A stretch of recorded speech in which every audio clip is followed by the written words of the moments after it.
I like the phrase be an asset, not a liability. And a simple way I look at that is to set a goal every day to improve upon myself in a way that's going to help others around me. And I think if you can look inward, change your mindset, develop some healthy habits and daily routines, it's going to help you look inward, appreciate yourself more, love yourself more. And in turn, that's going to go outward in the direction towards other people. So the more you can love yourself, the more you can take care of yourself. You're going to bring a better energy into your world versus if you are hard on yourself and you're always negative and you just have a real crappy outlook on life. That's gonna bring those type of people into your circle. So if you set a goal every day to say, hey, I want to improve one thing. I want to impact someone today in a positive way. It could be something as small as a smile or a good morning when you walk into a store or a gas station to get your morning coffee. It could be being nice to someone when they're rude to you. Those are just two examples, but with those examples, you're leaving a positive impression on someone who might not have been expecting it or might have been negative towards you.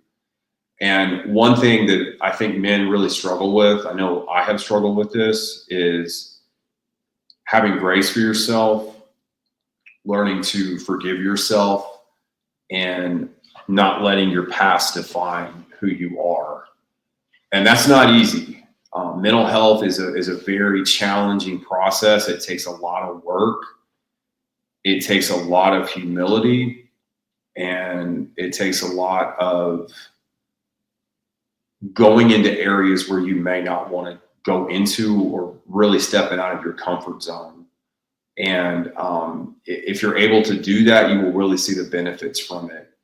But I want you to keep in mind, guys, that mental health is a lot like physical health. You have to work on it pretty much on a daily basis. You have to create healthy habits that will set you up in a positive way.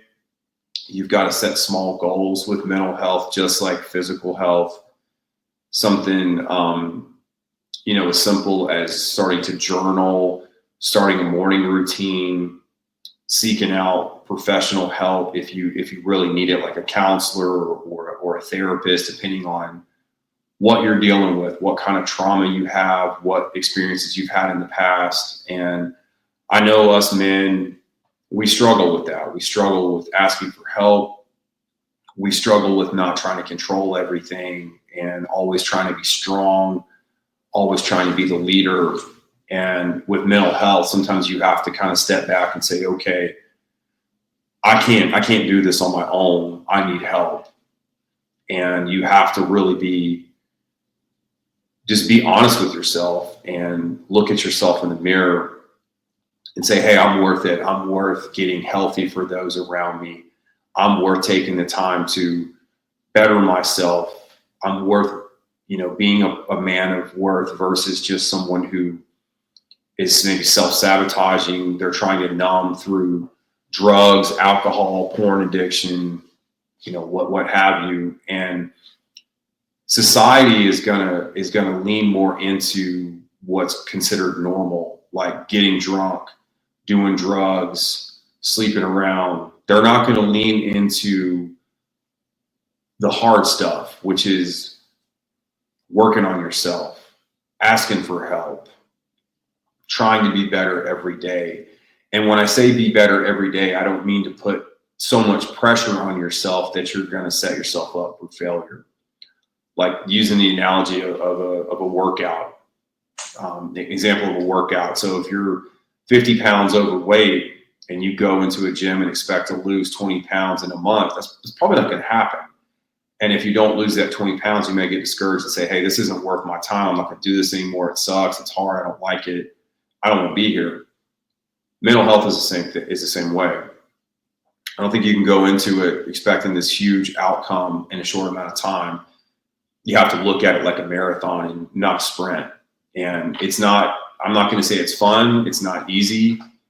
It's an ongoing process because you have to do it on a regular basis and sometimes on a daily basis. I encourage you guys to really consider starting a morning routine if you don't have one.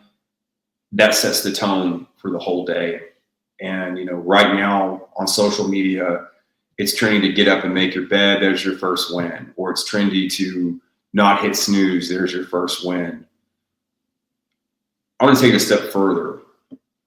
I think you should start a morning routine with journaling or reading scripture, praying, because you're getting your mind right for the whole day. So that way you're going to put good into your mind versus going on social media or just, doom scrolling through the news or whatever it might be. You're going to bring in positivity. It may be hard. It may be hard writing out your feelings. You may not know what to say. If you're spiritual, pray, meditate. It's just going to set the tone for your day. And there's your first win, right? So you've got that victory under your belt.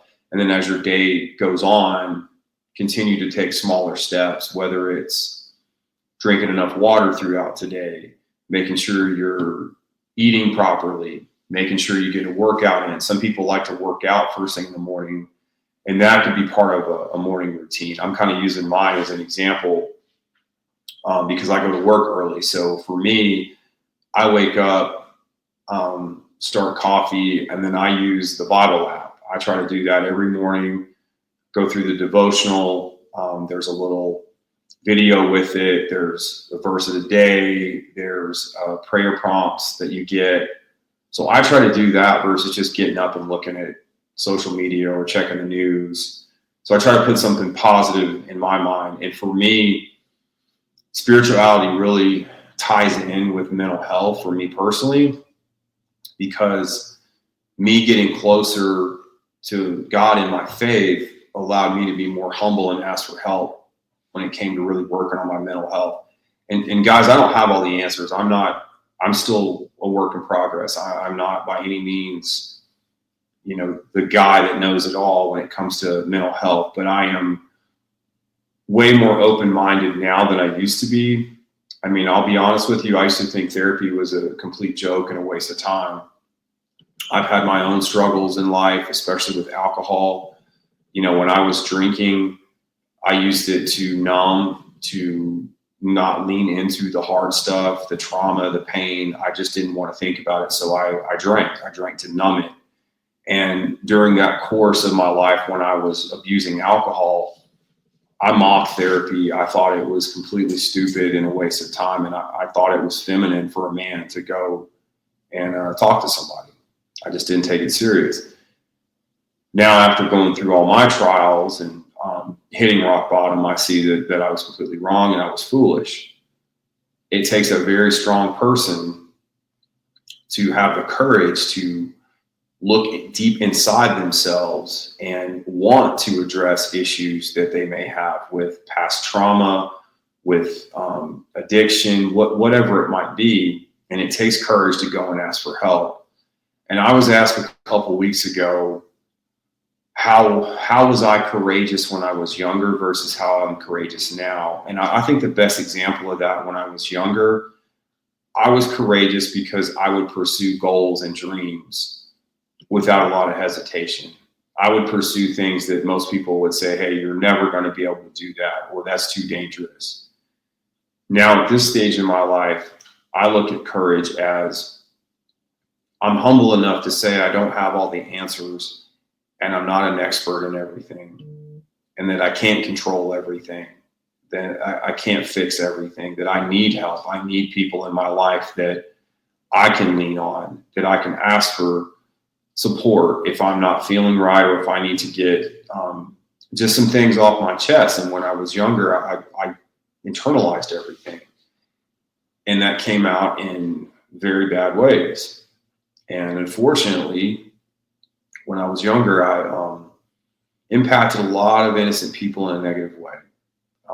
And unfortunately, you can't change the past, so you have to move on and move forward, and you got to keep pushing. But I see the importance of working on yourself and being an asset, not a liability. When I was younger, I was a liability. I was a loose cannon. I had extreme anger issues. I abused alcohol. And now I look at myself in a way where I want to be an asset. I don't want to be a liability in anyone's life. And that is something that takes a lot of discipline. I think it takes resilience, and also I think it takes faith. Faith in God is the one thing that has kept me on the right track.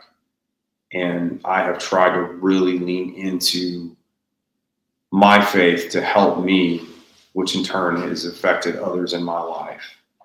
And, I'm no Bible thumper. I'm not a preacher. I'm not a pastor or anything like that. But I do believe in Jesus Christ. I do believe that He is the Son of God. And I know that I am saved because of Him. And I know that ultimately He is in control.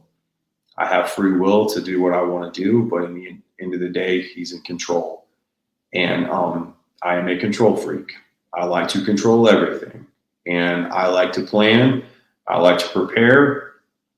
And so it's not easy for me to sit back sometimes and not control everything. That's why I have to stay grounded and focus on my mental and emotional health and not just try to dictate every action in my life. Because, guys, what I've learned in the last few years is there's really not a whole lot you can control in your own life except how you react to things and how you respond, or basically you can't control other people. And bad things are going to happen. There's no stopping that. Or things that are unpleasant. Maybe I shouldn't say bad. There's no stopping that. So you need to be prepared for that, but also be humble enough to ask for help when times get tough, or have a resource that you can use to assist you where you're not trying to do everything on your own. There is power in solidarity, but also I think as humans, we're designed to be around other people, and we're not supposed to do everything on our own. I don't think God designed us that way, but unfortunately, a lot of us have experienced times of loneliness or times of what feel like isolation, and I think